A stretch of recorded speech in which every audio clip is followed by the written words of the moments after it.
जय जगन्नाथ। नमस्कार दर्शक बंधु, मोर ए प्रयास मध्यम आपण केते दूर प्रभावित होउचंती ताहा मु जानी पारु नहीं। ताली हेउ बा गाली कमेंट बॉक्स रे कमेंट टे दबा पे आदौ भी भूलिबे नहीं। आजिर विषय वस्तु रे मु रखिछि भल मनिषंकर भाग्य। भल मनिषंकर भाग्य रे कोन थाए? भूल न करी मध्य काले काले भल मनिषंकु दुख भोग करिया को पड़े। से कुशविद्ध जीशु हंतु अबा गुली चोटेरे टली पड़िथिबा गांधी। एठी सक्रेटिस मानकु सत्य पई विषपान करने को पड़े। घास मुठाकर प्रतिदान रे दुग्ध दान करुथुआ गाई भली एठी भल मनिष मानकु भंडी दिया जाए। एठी जे दिव्य प्रेम दान करे ताकु काठ छकी उपरे कंटा मारी दिया जाए। जे ज्ञान दान करे प्रतिदान रे ताकु विष पियाई दिया जाए। गांधी मनिष माने एठी गुली चोटरे मरती, तथापि सेमाने सत्यरु विच्युत हुअन्ति नहीं। जीवन को मुह मोड़ी चलीजा सिद्धार्थ मानकर धर्म नुहे, बाट भांगी चलीजा सिद्धार्थ मानकर व्याकरण। से हेरमान हेस्कर सिद्धार्थ हुअन्तु अबा राजपुत्र सिद्धार्थ जीवन अन्वेषण रे बाहरी थिबा ए मनिष माने चिरकाल सत्यर संधान रे थांती।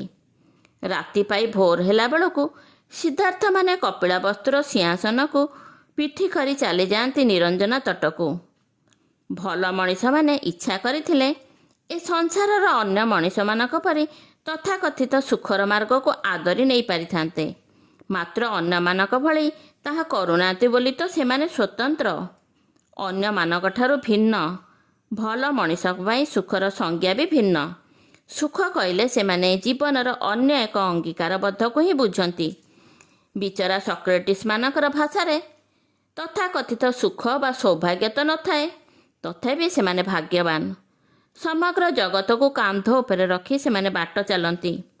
सेही बाट बड़ दुर्गम, अत्यंत कंटकित, तथापि सेमाने आपणार विवेक अनुसार बाट चलती। कौनसी पूर्व निर्धारित गुड़ारे बाट न चलिबा पई स्वीकार करी ताकू ही जीवनर असर पुरुषार्थ मनती।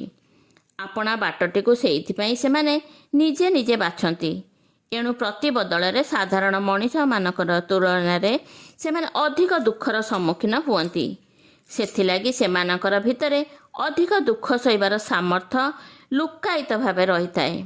सेमाने केबे हेले बाध्य होई कौनसी दुख को सह्य करती नहीं, बरं दुख को बरण करनियंती। एणु भल मनिष मानकर भाग्यर प्रत्येक सोपान रही दुख और जंत्रणा, किंतु सेमाने एहाकु भूक्षेप न करी निजर बाट को आविष्कार करिबारे अभ्यस्त थांती। आगको उठिबाकु हेब तो झुंटिबाकु हेब, आगेइले तो ओगाळिब बाधा विघ्नर बाघ। एकथा तांकर अस्थि मजागत होई सारी थाए। सेमाने जानती प्रतिबंधक विरोध में संघर्ष करने बिना एपर्यंत गोटे हेले भी सफलता मिली नहीं। परमात्मा जदि सफलता सह संघर्ष को जोड़ी न थांते, ताहाकु सर्वसुलभ करिथांते, तेबे एहा मनुष्य जातिर सबुठारु बड़ दुर्भाग्य होइथांता। सहज भाव उपलब्धि सफलता संपूर्ण निरस और उपेक्षणीय होइथांता। जेउ वस्तु जेते कठिन परिश्रम रे मिले, जेते अधिक व्यय करी मिले, ताहा सेतिकी आनंददायक होइथाए। साधनारु तो सिद्धि, साधना द्वारा असंभव को जे संभव करा जाई पारे, एहा ही भल मनिष माने प्रमाण करि दियंती। मात्र एकथा सत्य जे साधनारु सिद्धि पर्यंत लंबी थिबा पथ बड़ असाध्य। लुम्बिनीरु तट निरंजना जेतिकी दूर, तट निरंजनारु लुम्बिनी ढेर ढेर अधिक दूर। यह भिन्न भल मनिष को भाग्य भी साहा हुए नहीं। जंगल रे निया लागिला बेले पवन निया को ही साहा हुए और सारा जंगल को जाली दिए, अथच अंधकार रे आलुओ देइथिबा सामान्य दीपर शिखा को सेही पवन लिभेई दिए। किंतु भल मनिष माने एक कथा भी प्रमाण कर दियंती जे पानी सुअरे भासी न जाई उजाणी पहरिबा कष्टकर होई पारे, किंतु असंभव नुहे।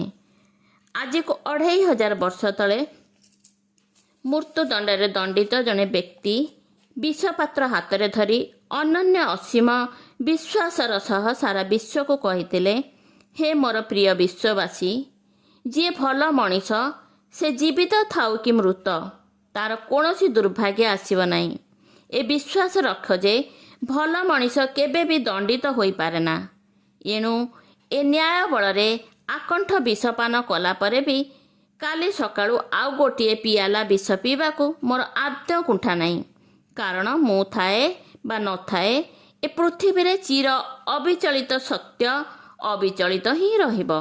କେବଳ ଏତିକି ମାତ୍ର ପାର୍ଥକ୍ୟ ଯେ ବିଷ ପିଇ ସାରିବା ପରେ ମୁଁ ଯିବି ମରିବାକୁ, ଆଉ ଆପଣମାନେ ଯିବେ ବଞ୍ଚିବାକୁ। ଏଥିରୁ କେଉଁଠି ଶ୍ରେୟସ୍କର ଆପଣମାନେ ହିଁ ବାଛିବେ। ଏକଥା ବି ମୁଁ ଭଲ କରି ଜାଣେ ଯେ ପ୍ରାଣ ଭିକ୍ଷା କରି ଥରେ ବଞ୍ଚିଗଲେ ମୁଁ ଚିରକାଳ ବଞ୍ଚି ରହିପାରିବି ନାହିଁ। ଏଣୁ ମୁଁ କାହାର ଅନ୍ଧସ୍ତାବକ ହୋଇପାରିବି ନାହିଁ। ସବୁ ଭଲ ମଣିଷଙ୍କର ଭାଗ୍ୟ ଠିକ୍ ଏହିଭଳି। ତଥାପି ଭଲ ମଣିଷଙ୍କର ଯାତ୍ରା ଅନନ୍ତ।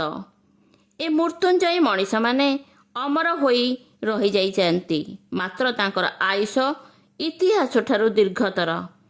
ଘନ ଘୋର ଅନ୍ଧାର ଭିତରେ ବାଟ ଚାଲୁଥିବା ଭଲ ମଣିଷଟିଏ ପାଇଁ ଏହି ଆପ୍ତବାଣୀ ଆଶା ଓ ବିଶ୍ୱାସର ଆଲୋକ ରେଖାଟିଏ ଉଦ୍ରେକ କରିବାରେ ନିଶ୍ଚିନ୍ତ ସହାୟକ ହେବ, ଏଥିରେ ସନ୍ଦେହ ନାହିଁ।